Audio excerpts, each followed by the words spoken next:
people who keep crying about and saying, hey, oh, what's the fastest way to get cricket to grow in America? How do we get cricket to become an NCAA sport? When are we going to get cricketers to get scholarships? Like all these teams and schools that have teams going to college bowl games in football and the NCAA tournament basketball, when is cricket going to get the same publicity and support to become a scholarship sport in the NCAA, like NCAA football as NCAA basketball is? There's two ways to make that happen. You can subtract a men's sport. Okay. You can subtract a men's sport to add men's cricket.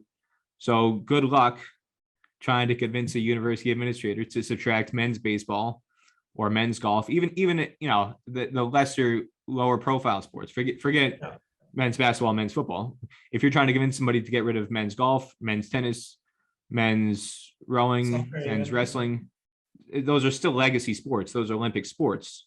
Okay. And being an Olympic sport still carries a huge amount of weight. To convince a university administrator to axe one of those sports and replace it with men's cricket, not going to happen.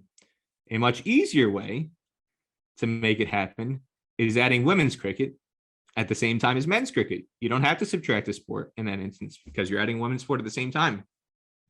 So the key avenue to grow the popularity of cricket and the popularity of funding in general for cricket in America is to grow women's cricket. If you've only got 200 women's cricketers in America and 200,000 male cricketers in America, that's a big problem. Okay.